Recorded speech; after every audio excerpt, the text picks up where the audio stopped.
الحمد لله والصلاة والسلام على سيدنا محمد وعلى آله وأصحابه أجمعين. الحمد لله والصلاة والسلام على سيدنا محمد وعلى آله وأصحابه أجمعين. أما بعد، فأعوذ بالله من الشيطان الرجيم. بسم الله الرحمن الرحيم. وسماكم المسلمين. صدق الله العظيم. ایک سچے مسلمان کی زندگی کے متعلق ہمارا دین کیا ہدایات دے رہا ہے اور ایک سچا مسلمان ہوتا کیسا ہے. تو سچے مسلمان کی زندگی کا ایک پہلو ازواجی زندگی ہے.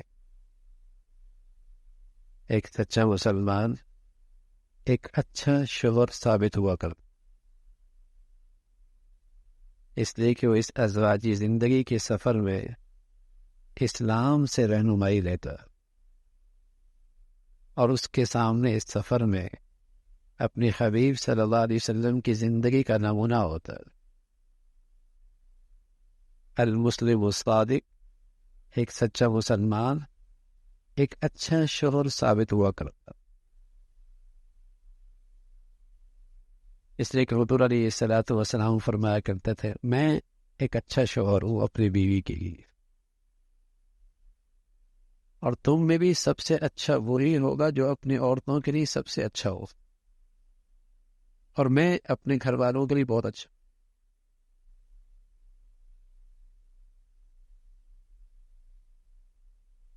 تو جہاں اچھا اسلام ہوگا وہاں اچھی ازواجی زندگی بھی ہو.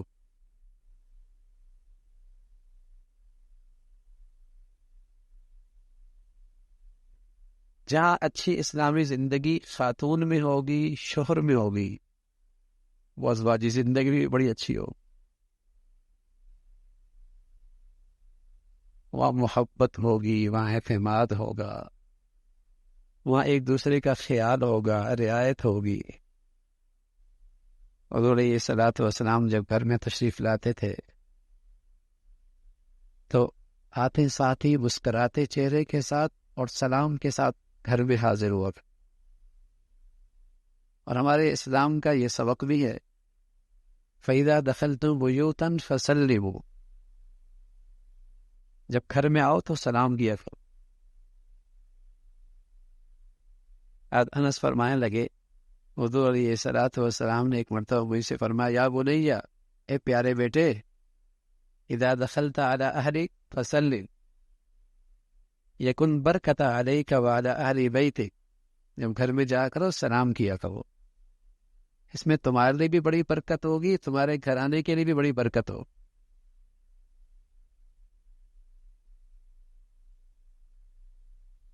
جب اسلام کے اچھے اخلاق نہیں ہوتے تو دوستوں میں موڈ بڑا خوشگوار ہوتا ہے اور گھر میں موڈ بہت خراب ہوتا ہے. دوستوں میں محفل کی جان ہوتی ہے اور گھر میں گھر والوں کے لیے بوجھ ہوتا ہے، بلکہ بوجھ کیا، وبال ہوتا ہے. تو جہاں اسلام اچھا ہوگا وہ اسلامی ازواجی رشتہ بھی اچھا ہوگا، وہاں ایک شوہر ایک اچھا شوہر ثابت ہوگا، اور اس خاتون میں بھی اگر اسلام کی زندگی ہے تو ایک اچھی بیوی ہو.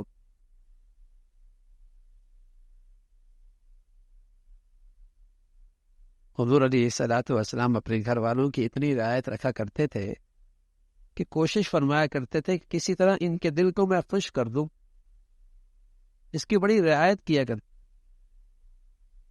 اور اس کے لیے وقت دیا کرتے تھے کہ کچھ باتیں انہیں کرنی ہوتی ہیں، کچھ انہیں اپنے شوہر کے پاس بیٹھنا ہوتا ہے، اس کی بھی رعایت کیا کرتے. جب کسی کے بارے میں پتہ لگتا کہ وہ تو بس رات کو عبادت کرتا ہے، دن کو روزے رکھتا ہے، اس کے لیے اپنے گھر والے کے لیے کوئی وقت نہیں ہے، تو آپ برا مناتے تھے، اسے ملامت کرتے تھے کہ ہمارے دین میں رہبانیت نہیں ہے کہ سب سے ہٹ کٹ کے بس ایک اللہ کی عبادت، نہ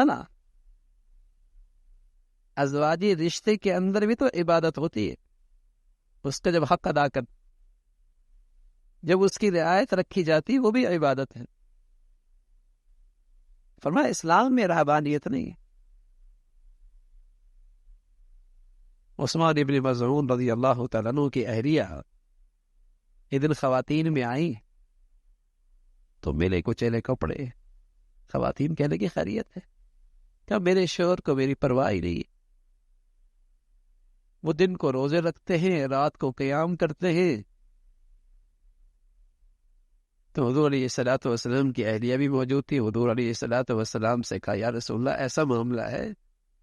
عثمان ابن مظعون کی اہلیہ پریشان ہو رہی تھی، آپ نے بلایا اور انہیں سمجھایا ایسا نہیں کر، تمہارے لیے تو بہترین زندگی تو میری ہے نا، میں تم سب سے زیادہ اللہ سے ڈرتا ہوں اور سب سے زیادہ اللہ کے حدود کا خیال رکھتا ہوں، لیکن میں اپنے گھر کی عورتوں کی بھی رعایت کرتا ہوں،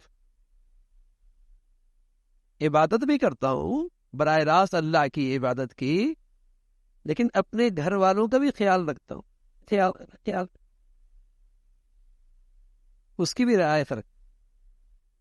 اور کبھی تو اللہ کے نبی صلی اللہ علیہ وسلم ایسا کرتے، ایک مرتبہ ایسا ہوا حضرت سودا رضی اللہ تعالیٰ عنہ اور حضرت عائشہ رضی اللہ تعالیٰ، حضرت عائشہ فرماتی ہے میں حلوہ پکا کے لے کے آئی اور حضرت سودا کے گھر میں لے کے آئی۔ اب سوکن تھی حضرت سودا کہ میرے گھر میں حضرت عائشہ کیوں حلوہ پکا کے لے کے آئیں، میرے گھر نہ آئی تو میں کھلاؤں گا، اللہ کے نبی کو میں کھلاؤں گی۔ اب بیچ میں اللہ کے نبی بیٹھے ہوئی ہیں، ایک طرف میں، ایک طرف حضرت سودا رضی اللہ تعالیٰ عنہ۔ تو میں نے حضرت سودا سے کہا کھاؤ، اس نے نہیں کھایا، کہا کھا لو ورنہ چہرے پہ مل دوں گی، اللہ کے نبی بیٹھے ہوئے۔ فابت، اس نے پھر انکار کیا۔ میں نے ہاتھ میں لیے وہ پتلا سا تھا حلوہ، اسے حریرہ کہتے ہیں، وہ میں نے ہاتھ پہ لیا اور اس کے چہرے پہ مل دیا۔ فضحک النبی صلی اللہ علیہ وسلم، حضور علیہ الصلوۃ والسلام ہنسنے لگے اور میرا ہاتھ پکڑا اور سودا سے فرمایا اب تمہاری باری، تم بھی ایسی کرو گے، اب تم بھی ذرا ایسا ہی۔ انہوں نے بھی ایسا کی۔ گھر کی زندگی تو ایک خوشگوار زندگی ہوتی ہے نا، مسرت کی زندگی، خوشی کی زندگی، رونق کی زندگی، ایک دوسرے کے لیے خوشی کا باعث۔ جنگل کا سفر تھا، میاں بیوی ساتھ تھے، فرمایا چلو دوڑ لگاتے ہیں۔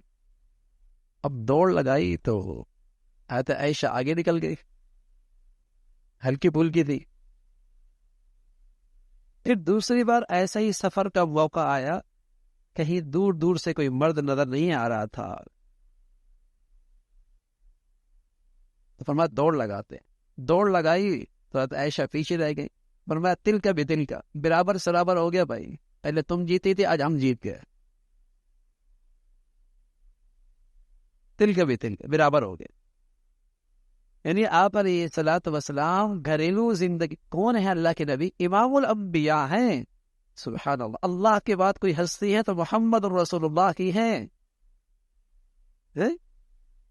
اور ساری انسانیت کی ذمہ داری بھی ہے۔ اتنا بڑا مقام ہے، لیکن حقوق تو ہوتے ہیں نا، بچوں کے بھی ہوتے ہیں، بیوی کے بھی ہوتے ہیں، جیسے ماں باپ کے ہیں، جیسے اللہ کا حق ہے ایسے اللہ کے بندوں کا بھی تو حق ہے۔ یہ تو اسلام ہے، اس میں توازن ہے، اس میں توازن ہے، اس میں ہر ایک کی رعایت ہے۔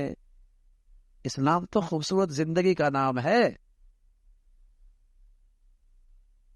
تو ایک سچا مسلمان ایک اچھا شوہر ثابت ہوا کرتا ہے۔ ہن لباس لکم وانتم لباس لہن۔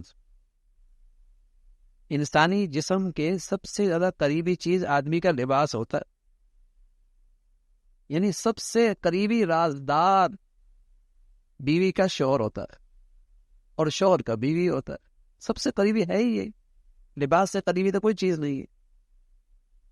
اب راز کی باتیں ہیں، اسے راز ہی رہنے دینا چاہیے، اسے محلے میں پھیلانا نہیں چاہیے، نہ وہ اپنی سہیلیوں میں اسے عام کرے، نہ یہ اپنے دوستوں میں اس کے چرچے کرے۔ راز کی باتیں ہیں، آپس کی بات۔ پھر لباس ہے، لباس کا کام کیا ہوتا ہے؟ اگر اندر کا داغ دبا ہے تو وہ چھپا لیتا ہے، اور لباس سے خوبصورتی پیدا ہوتی، رونق ہوتی۔ لباس ہے تو کمیاں تمہارے اندر بھی ہوں گی، اس کے اندر بھی ہوں گی، وہ بھی انسان ہے، آپ بھی انسان ہیں، کمزوریاں سب میں ہوتی ہیں، لیکن لباس کا کام ہے ان کمزوریوں پہ پردہ ڈال دینا، شوہر کا کام ہے ان کمزوریوں پہ پردہ ڈال دینا، انہیں چھپا لینا۔ اس کے تذکرے اماں کے سامنے، اس کے تذکرے بہنا کے سامنے، اس کے سامنے، غیروں کے سامنے کیوں اس کی عزت نفس مجروح کر رہے ہو میاں؟ اگر اس کی عزت نفس مجروح کرو گے 40 سال تک بھی اس گھر کو اپنا گھر نہیں بنائے گی، یہ تو اس کا فطرتی حق ہے۔ اگر آپ ایک اپنے ملازم کی بھی عزت نفس مجروح کریں گے تو اس کے دل میں آپ نے دشمنی کا بیج بو دیا۔ عزت نفس تو غریب ہے، امیر ہے، مرد ہے، عورت ہے، اماں کے پیٹ سے وہ اپنا حق لے کے آیا ہے، لیکن جب اس کی عزت نفس مجروح ہوگی کسی گھر میں تو وہ تو اس گھر کو اپنا گھر نہیں بنائے، وہ تو اس کا حق ملنا چاہیے۔ تو لباس ہے، تمہارے اندر بھی کمیاں ہوں گی، اس کے اندر بھی ہوں گی، کمیوں سے خالی ایک محمد رسول اللہ ہے بس، اللہ کے حبیب صلی اللہ علیہ وسلم، باقی سب میں کچھ کمیاں ہوتی ہیں۔ آپ اپنی آنکھوں میں مثبت سوچ کی اینک پہنے تاکہ اچھائیاں نظر آئیں، منفی سوچ کی اینک نہ پہنے کہ کمزوریاں ہی نظر آئیں، ورنہ دل خراب رہیں گے ایک دوسرے سے، ورنہ دل خراب ہو جائیں گے۔ پھول کے ساتھ کانٹا ہوتا ہے، لیکن اگر اینک صحیح پہنی ہوئی ہے تو یوں دیکھو گے کانٹا تو اس کی حفاظت کے لیے ہے، کتنا خوبصورت پھول ہے۔ یہ آپ نے مثبت اینک پہنی ہوئی ہے، اور آپ نے منفی اینک پہنی ہوئی ہے تو پھول ہے تو کیا ہوا، کانٹا بھی تو اتنا بڑا ہے۔ یہ آپ نے منفی سوچ بنائی ہوئی ہے۔ تو گھر مثبت سوچ سے بنتے ہیں بھائی، منفی سوچ سے نہیں بنتے۔ المسلم الصادق، ایک سچا مسلمان چونکہ اس کے سامنے اپنے اسلام کی تعلیمات ہوتی ہیں تو ایک اچھا شوہر ثابت ہوتا،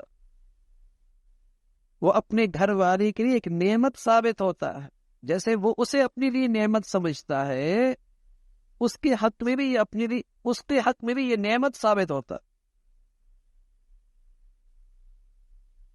نعمت ثابت، ایک اچھی زندگی۔ لباس ہے، اور آپ جانتے ہیں جب لباس آدمی نے پہنا ہوتا ہے اور کھانا کھانے لگتا ہے تو اوپر کپڑا رکھ لیتا ہے، آستینیں اوپر اونچی کر لیتا، کہیں داغ دبنے لگ جائے، کوئی گر نہ جائے۔ ہاں، لباس ہے میاں بیوی ایک دوسرے کے لیے، اس لیے اس رشتے کو ہمیشہ غلط فہمیوں سے کے داغ سے بچانا، بدگمانیوں کے داغ سے بچانا، ورنہ ازواجی زندگی جہنم ہو جائے گی۔ ایسے موقع ہی نہ دینا کہ غلط فہمیاں پیدا ہو، بدگمانیاں پیدا ہو، موقع ہی نہ دینا۔ اس لیے بہت محتاط رہنا، لباس ہے کہیں غلط فہمیوں کا داغ نہ لگے، بدگمانیوں کا داغ نہ آنے پائے، اس لیے کہ وہ تو تمہاری زندگی کی رازدار ہے، اس سے زیادہ قریب تو کچھ ہو ہی نہیں سکتا۔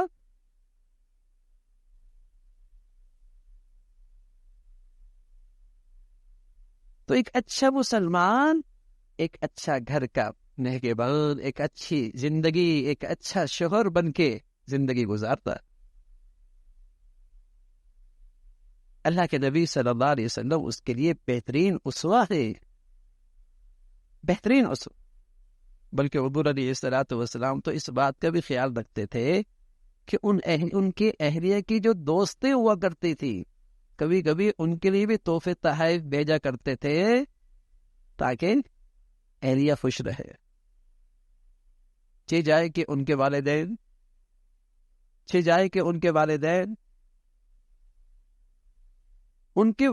کی بھی رعایت رکھی جاتی تھی. ظاہر ہے بچی ہے، اس کے ماں باپ ہیں، وہ چاہتی ہے کہ میرے ماں باپ کے ساتھ اچھا رویہ ہو. اسی طرح جب ایک اچھی بچی دیندار ہوگی تو وہ بھی اپنے شوہر کے والدین کا خیال رکھے گی. یہ جو آج گھروں میں جنگ ہے ساس بہو کی، اس کی تو نوبت ہی نہیں آئے گی. جب وہ انہیں اپنے والد کا درجہ دے گی، جب یہ انہیں اپنے والد کا درجہ دیں گے تو محبتوں کی مٹھاس بڑھے گی. پہلے جب رشتے ہوا کرتے تھے تعلقات اچھے ہو جایا کرتے تھے. اللہ حفاظت فرمائے. اسلامی ایمانی اخلاق سے ہم آری ہوئے، اب رشتے ہوتے ہیں تعلقات خراب ہو جاتے. بہن بھائی میں بہت اچھے تعلقات تھے، رشتے ہوئے بیٹی اور بیٹے میں تعلقات خراب ہو گئے. 40 سال سے دوست اکٹھے کام کیا کرتے تھے، ان کی بچوں کے آپس میں رشتے ہوئے تعلقات ہی خراب ہو گئے. حالانکہ ہمارے نبی رشتے کروایا کرتے تھے تاکہ تعلقات خاندانوں میں جڑ جائیں، رشتے اور مضبوط ہو جائے، دور والے میں قریب ہو جائے. یہ تبھی ہوتا ہے جب اسلام ازواجی زندگی کے اندر اس کی رہنمائی لی جائے، اس کی رعایت رکھی جائے، تو پھر یہ رشتے مضبوط ہوا کرتے ہیں، پروان چڑھا کرتے ہیں. ازواجی زندگی سے رشتے بڑھتے ہیں، تعلق محبتیں بڑھتی ہیں، پھیلتی ہیں. ہاں اگر اس کے اندر کوئی کمی ہے تو اسے اچھے طریقے سے اس کمزوری کو پورا کرے، اچھے انداز سے. الرجال قوامون، مرد تو گھر کا ذمہ دار ہوتا ہے. جیسے اس کے ذمے اس کا کھانا ہے، لباس اس کی ذمہ داری ہے، اسی طرح یہ بھی ضروری ہے کہ اسے ایسا تربیت کا ماحول دے جہاں اسے بھی اسلام کی تعلیمات کا پتہ لگے، اسے بھی پتہ چلے کہ شوہر کا حق کیا ہوتا ہے، گھر میں ساتھ رہنے والوں کے حقوق کیا ہوتے ہیں. حضور علیہ الصلوۃ والسلام فرمایا کرتے تھے کہ میری شریعت میں کسی کے لیے سجدہ جائز نہیں ہے کہ کوئی کسی غیر کے سامنے سجدہ ریز ہو، نہ تعظیمی، نہ عبادت کا سجدہ، نہ تعظیم کا سجدہ. میری شریعت میں اگر سجدے کی گنجائش ہوتی تو میں عورت سے کہتا کہ اپنے شوہر کے سامنے سجدہ تعظیمی بجا جائے. لیکن ظاہر ہے اس کو کوئی اچھا ماحول دینا بھی تو اس کی ذمہ داری ہے، اچھی صحبت دینا بھی تو اب اس کی ذمہ داری ہے، اچھی دینی زندگی سکھانا بھی تو اب اس کی ذمہ داری ہے. صرف اس کے کھانے پینے کا انتظام کرنا کافی نہیں.